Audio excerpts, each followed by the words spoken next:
नमस्कार, खबर दमदार में आप सभी का बहुत स्वागत है और मैं हूं आपके साथ अमनदीप। और मैं हूं अनुपम। खबरों की शुरुआत करें। सबसे पहले बड़ी खबर, उत्तर प्रदेश को बड़ा सम्मान मिला है।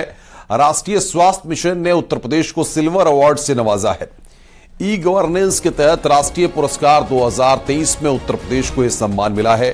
मां और शिशु ट्रैकिंग एप्लीकेशन के तहत बेहतरीन काम के लिए उत्तर प्रदेश को सिल्वर अवार्ड मिला है। योगी सरकार के कामकाज का ये बड़ा इनाम है। उत्तर प्रदेश को यह बड़ा सम्मान यहां पर मिला है। योगी सरकार के काम को यहां पर यह बड़ा सम्मान, बड़ा इनाम सिल्वर अवार्ड से उत्तर प्रदेश को नवाजा गया है।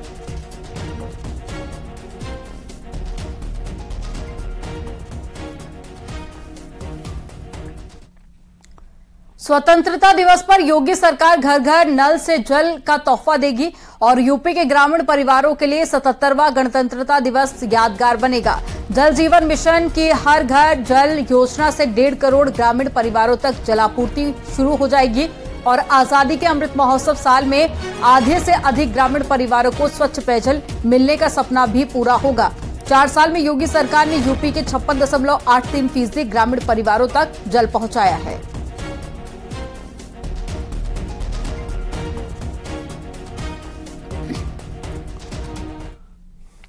गोरखपुर में मुख्यमंत्री योगी आदित्यनाथ ने वेयरहाउस का लोकार्पण किया। 30 करोड़ की लागत से वेयरहाउस को बनाया गया है।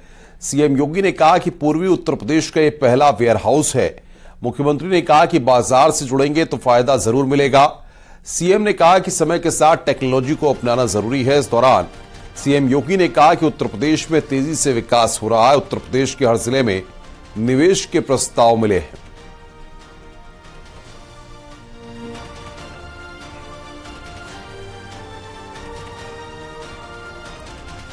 बहुत सारी संभावनाएं, सरकार की अलग अलग सेक्टर की पॉलिसीज हैं और मुझे प्रसन्नता है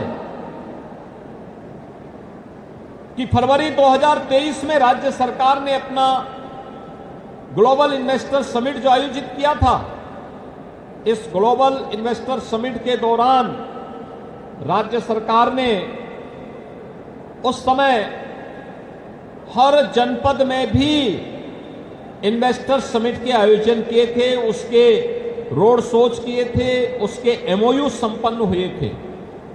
गोरखपुर में भी बहुत अच्छी संख्या में एमओयू साइन हुए थे। पूरे प्रदेश भर में 36 लाख करोड़ रुपए के प्रस्ताव राज्य सरकार को प्राप्त हुए और 36 लाख करोड़ रुपए के प्रस्ताव के साथ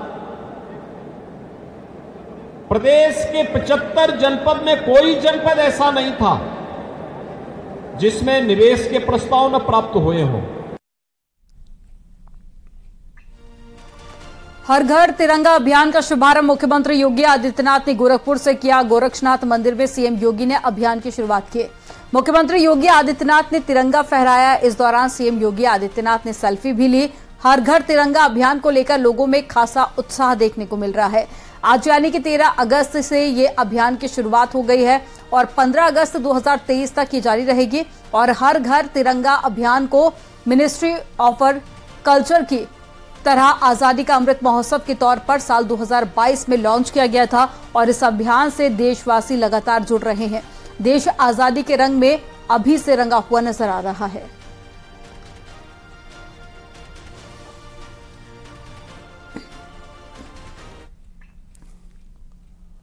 अयोध्या में भगवान राम का भव्य मंदिर बन रहा है। मंदिर निर्माण के साथ भगवान रामलला के मंदिर तक जाने वाले मार्ग का भी निर्माण किया जा रहा है। प्रमुख रूप से 3 मार्ग रामनगरी में बनाए जा रहे हैं, जिसमें राम पथ, भक्ति पथ और जन्मभूमि पथ हैं। जन्मभूमि पथ का निर्माण लगभग पूरा हो चुका है, अब उसको फाइनल टच दिया जा रहा है। मंडलायुक्त और जिलाधिकारी ने जन्मभूमि पथ का निरीक्षण किया। अयोध्या के डीएम ने बताया है कि जन्मभूमि पथ का निर्माण लगभग पूरा हो चुका है। यात्री सुविधा केंद्र निर्माण की कवायद शुरू की जा रही है। जन्मभूमि पथ पर एक स्वागत द्वार बनाए जाने की योजना है, इसका निर्माण भी शुरू किया जाना है।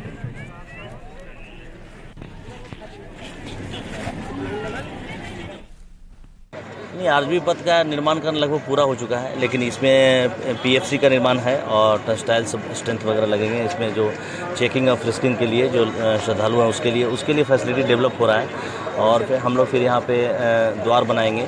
तो इस सब के लिए जो नेक्स्ट लेवल प्लानिंग है वो काम चल रहा है। तो इसके लिए हम लोग आज आए हैं और कार्यदायी संस्था और ट्रस्ट और प्रशासन सब देख रहा है कि कैसे क्या आगे का स्टेप क्या होगा। ग्रेटर नोएडा के रबुपुरा में पाकिस्तान से आई इस महिला सीमा हैदर ने अपने घर पर तिरंगा लगाया है। सीमा हैदर ने हिंदुस्तान जिंदाबाद और भारत माता की जय के भी नारे लगाए। तिरंगा लगाने के बाद में सीमा हैदर ने कहा कि मुझे बेहद खुशी है कि मैं आज तिरंगा अपने घर पर यहाँ पर लगाया मैंने। और सीमा हैदर ने आज माथे पर जय माता दी का पट्टा और साथ ही तिरंगे की साड़ी भी पहन रखी थी और ये तस्वीरें भी आपको दिखा रहे हैं। सीमा हैदर ने कहा कि मैं कोई फिल्म नहीं बना रही हूं। सीमा हैदर ने आगे कहा कि अपने प्रेग्नेंट होने की बात को लेकर कि मेरी निजी जिंदगी है और ये मेरा निजी मामला है, इसको मैं किसी के सामने कहना नहीं चाहती हूँ।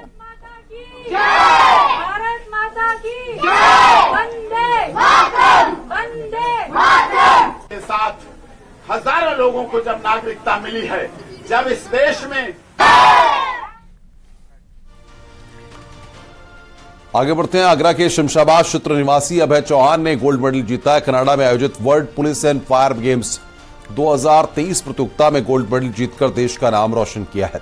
कनाडा से आगरा आगमन पर उनके परिजनों, मित्रों और समर्थकों ने आगरा कैंट रेलवे स्टेशन पर उनका जोरदार स्वागत किया।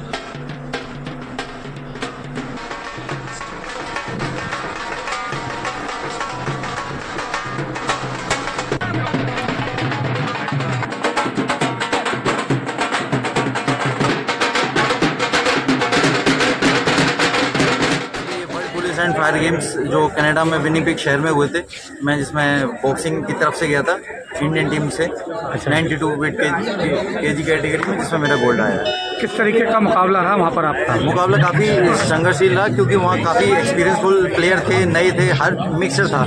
ये मेरा फर्स्ट इंटरनेशनल था और मुझे बहुत खुशी है कि मेरा गोल्ड आया इसमें। आजादी के अमृत महोत्सव ने क्षेत्रीय श्री गांधी आश्रम बाराबंकी को एक नए पंख दिए हैं। यहां खादी के कपड़े से बनने वाले तिरंगे की डिमांड बढ़ गई है और श्री गांधी आश्रम सूबे का अकेला आश्रम है जहां पर मोटी खादी का उत्पादन होता है। रंगाई और छपाई के लिए भी सूबे में इसकी खास पहचान है।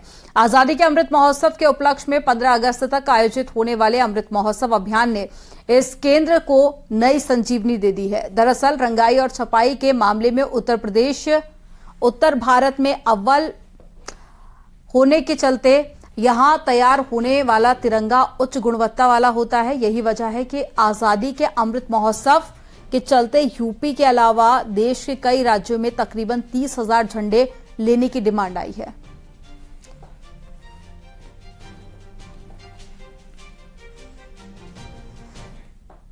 यहाँ जितने भी हमारे यहाँ कार्यकर्तागण हैं, जितने हमारे कर्मचारी हैं, ये सभी लोग झंडे को तैयार करने में, कुछ जैसे सिलाई में, रंगाई में, छपाई में, फिनिशिंग करने में सारे लोग लगे हुए हैं। और हम लोग का ये पूरा मतलब मेहनत परिश्रम कर रहे हैं कि हम ज़्यादा से ज़्यादा झंडे को तैयार करके, और कल से जो हमारा अमृत महोत्सव का समापन जो है 15 तक चलेगा, उसमें ज़्यादा से ज़्यादा झंडे हमारे बिक्री हों और हर दुकानों का अपने ऊपर हम सप्लाई कर रहे हैं ताकि ज़्यादा से ज़्यादा आमदनी हो और ज़्यादा से ज़्यादा हमारा झंडा बिके। मिर्जापुर में मकान निर्माण के दौरान दीवार गिर गई। दीवार के मलबे में दबकर मकान मालिक की मौत हो गई। हादसे में 2 मजदूर भी घायल हुए हैं। दोनों का जिला अस्पताल में इलाज चल रहा है। कटरा कोतवाली क्षेत्र के बल्ली का अड्डा इलाके की घटना है।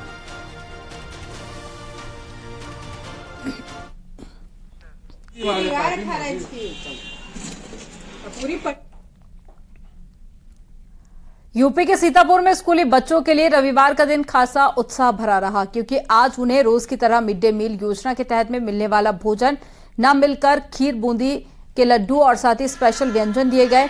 ये आयोजन मेरी माटी मेरा देश अभियान के तहत में किया गया। आपको बता दें कि आजादी के अमृत महोत्सव के समापन को लेकर सरकार के द्वारा मेरी माटी मेरा देश का कार्यक्रम चलाया जा रहा है। इसी कार्यक्रम के क्रम में रविवार को सभी प्राथमिक और माध्यमिक विद्यालय खोले गए, जिनके तहत में सभी विद्यालयों में स्वादिष्ट व्यंजन दिए गए।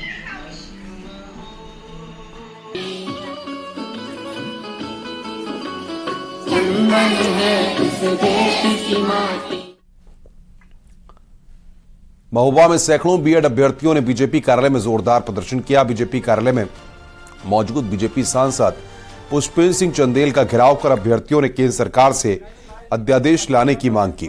साथ ही केंद्र राज्य सरकार एनसीटीई से इस फैसले को लेकर सुप्रीम कोर्ट की डबल बेंच पर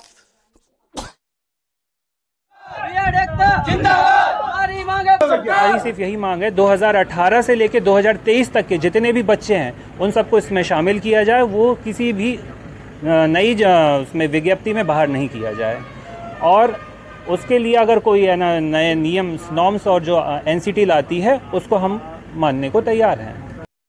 निश्चित रूप से करेंगे और मैं भी यहाँ का प्रतिनिधि होने के नाते, वैसे माननीय उच्चतम न्यायालय का फैसला है, मैं उसके लिए कोई अधिकृत नहीं हूँ। उन्होंने फैसला लिया है, निश्चित रूप से सोच समझ के विचार कानून के संविधान के दायरे में लिया है और मैं उस पर कुछ नहीं बोलना चाहता, लेकिन निश्चित रूप से करीब 2.5 करोड़ बीएड धारक प्रभावित होंगे। सरकार उनके भविष्य को कैसे उज्जवल हो इस दिशा में निश्चित रूप से काम करेगी। हाथरस अलीगढ़ रोड पर पुलिस चौकी के पास में बाइक सवार पोस्टमैन को अज्ञात वाहन ने टक्कर मार दी। हादसे में पोस्टमैन की मौके पर ही मौत हो गई। पुलिस ने शव को कब्जे में लेकर पोस्टमार्टम के लिए भेज दिया। वहीं पुलिस जांच पड़ताल में जुट गई है।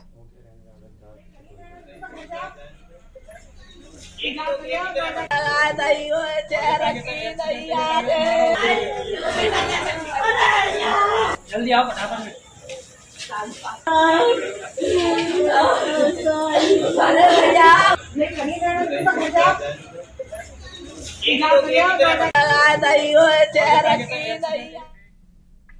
लखीमपुर खीरी में कलयुगी बेटे ने पैसे के लेन देन को लेकर जन्म देने वाली मां को चाकू से गोदकर मौत के घाट उतार दिया।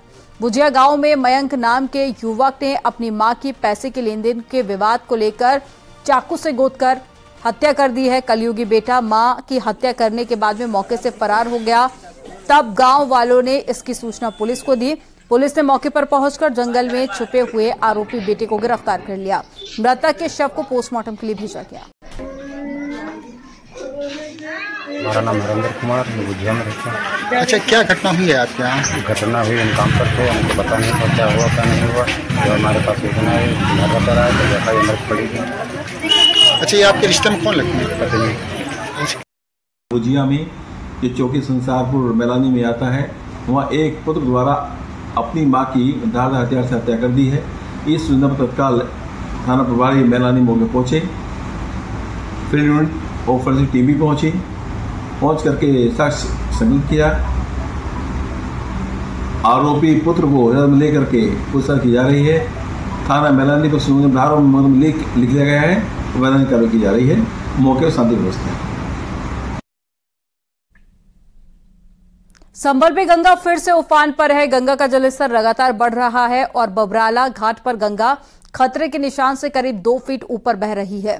एक हफ्ते में गंगा में करीब 1 लाख क्यूसेक पानी बढ़ गया है और गंगा में बढ़ रहे पानी से हजारों बीघा फसल भी डूब गई है। वहीं 1000 बीघा से ज्यादा जमीन गंगा की बाढ़ की कट में आने से समा चुकी है और ये तस्वीरें आप देखिए।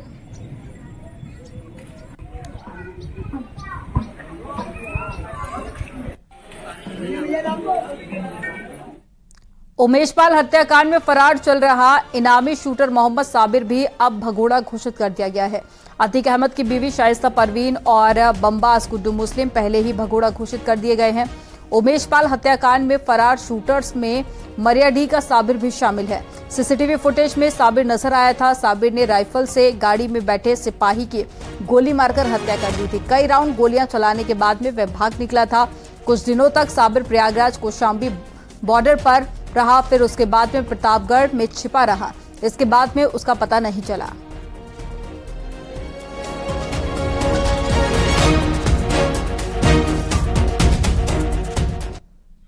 शाहजहांपुर में बरसात के बाद में उमस गर्मी के चलते मरीजों की संख्या लगातार बढ़ती जा रही है। ऐसे में स्वयंसेवी संस्थाएं आगे बढ़ रही हैं, जिसके चलते शाहजहांपुर की हेल्पलाइन संस्था ने अग्रणी की भूमिका अदा करते हुए मुफ्त मेडिकल कैंप का आयोजन किया है। इस दौरान शाहजहांपुर जिले के सैकड़ों गांव के मरीजों ने कैंप में आकर अपना इलाज कराया। इस दौरान में मुफ्त में दवाइयों का भी वितरण किया गया और इस मेडिकल कैंप का शुभारंभ पुलिस अधीक्षक अशोक मीणा ने किया।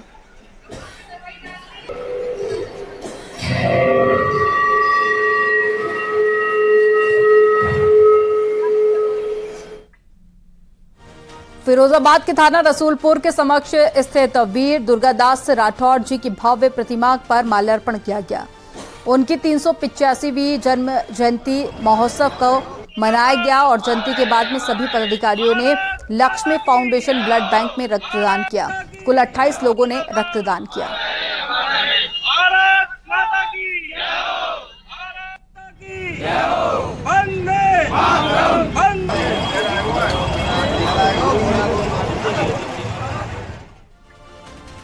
चलिए यहाँ रुकेंगे एक छोटे से ब्रेक के लिए। आप देखते रहिए न्यूज़ 18।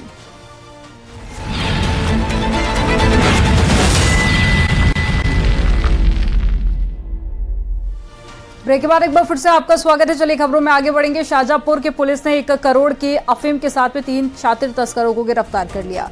तस्करों के पास से 1 किलो अफीम बरामद की गई। सभी तस्कर बरेली के रहने वाले हैं और ये लोग आसपास के जिलों में अफीम की सप्लाई करते थे। कटरा थाना इलाके में चेकिंग के दौरान में पुलिस ने तीनों को गिरफ्तार किया और बाइक की डिग्गी से 1 किलो अफीम बरामद की। इनके कब्जे से 1 किलोग्राम अफीम बरामद की गई, जिसकी अंतर्राष्ट्रीय बाजार में कीमत 1 करोड़ रुपए है। पूछताछ में इन्होंने बताया कि अफीम इन्होंने बरेली के साथियाना के रहने वाले एक व्यक्ति शाहिद से खरीदी है और फुटकर में ढाबों पे बेचने के लिए इसको ले जा रहे थे। इनसे पूछताछ की जा रही है। इनके बैकवर्ड और फॉरवर्ड लिंकेजेस का भी पता करके उसी के आधार पर अग्रिम वैधानिक कार्रवाई की जा रही है। इटावा में पुलिस ने पशु तस्कर आबिद को गिरफ्तार किया है। आबिद के कब्जे से 315 बोर का तमंचा, 2 जिंदा कारतूस बरामद किए गए हैं। आबिद पर फतेहपुर, प्रयागराज समेत कई जिलों में गौ हत्या के कई मामले दर्ज हैं। पुलिस ने बीते 8 अगस्त को आगरा लखनऊ एक्सप्रेसवे पर एक कंटेनर बरामद किया था, जिससे गौ तस्कर कौशांबी ले जाए जा रहे थे। 2 लोगों को पुलिस ने तुरंत अरेस्ट कर लिया है और आबिद की तलाश की थी।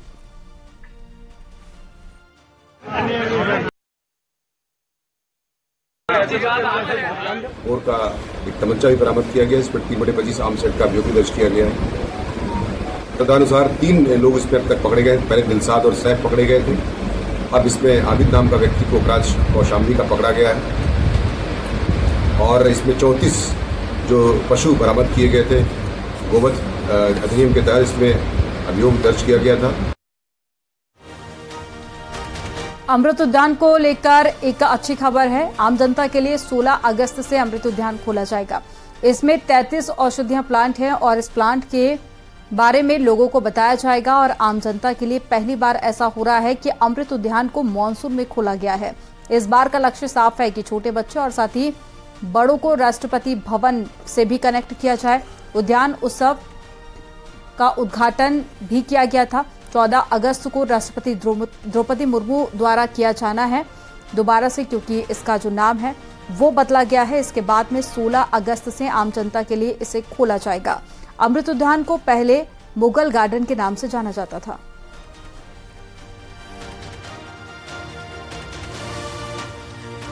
राधिका अमृत महोत्सव मना रहा है और ऐसे ही मौके पर अमृत उद्यान को 16 अगस्त से आम जनता के लिए खोला जा रहा है। इस वक्त मैं हर्बल गार्डन में मौजूद हूं और ये इस बार सेंटर ऑफ अट्रैक्शन रहने वाला है। यहाँ पर क्योंकि 33 जो है वो मेडिसिनल प्लांट्स हैं और उनके बारे में लोग जानेंगे, क्योंकि बहुत ज्यादा जरूरी है कि लोग इस बारे में जानें। और इस बार का उद्देश्य यही है कि जितने भी गर्मी के फूल हैं, ब्लूम्स हैं, उनको लोग जानें।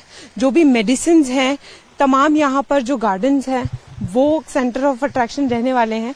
आप देख सकते हैं कि यहाँ पर ये फाउंटेन कितना प्यारा लग रहा है, ये भी एक सेंटर ऑफ अट्रैक्शन रहेगा। और सबसे बड़ी बात ये है कि आम जनता को ये मौका पहली बार जो है वो मॉनसून में मिल रहा है देखने को, क्योंकि इससे पहले हमेशा विंटर में उनको आने का मौका मिलता था।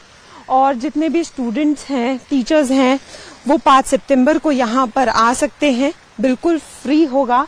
और सबसे बड़ी बात यही है कि इस बार का उद्देश्य यही रखा गया है कि जो भी समर ब्लूम्स के बारे में नहीं जानते हैं वो यहाँ आए, यहाँ आकर वो एक कनेक्शन फील करें। महाराजगंज में केंद्रीय वित्त राज्य मंत्री पंकज चौधरी ने कहा कि साल 1947 में भारत के विभाजन के दौरान हुए सांप्रदायिक दंगों में लाखों लोग विस्थापित हुए थे और बड़ी संख्या में लोग मारे गए थे। भारत के इतिहास के इस अमानवीय अध्याय को कभी भुलाया नहीं जा सकता। 14 अगस्त को विभाजन विभीषिका स्मृति दिवस पर हम युवाओं को याद दिलाना चाहते हैं कि उस दौरान कितनी परेशानियां हुई।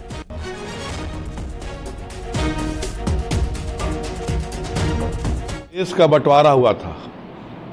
कह लीजिए कि जो विभीषिका हुई थी, बंटवारे की विभीषिका में जो पूरा देश जला था, लाखों लोग उसमें प्रभावित हुए थे, उसको कहीं ना कहीं हमें याद रखना होगा।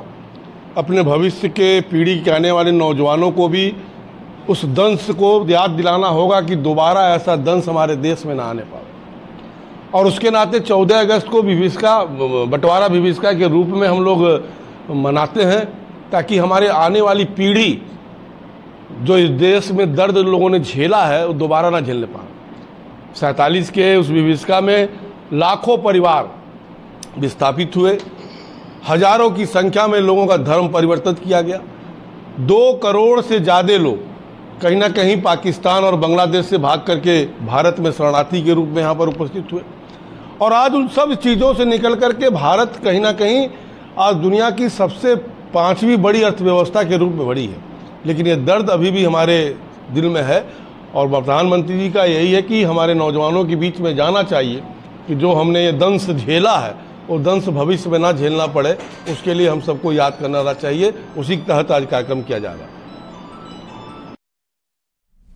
चलिए आगे आपको उत्तराखंड की खबरें दिखाएंगे, लेकिन उससे पहले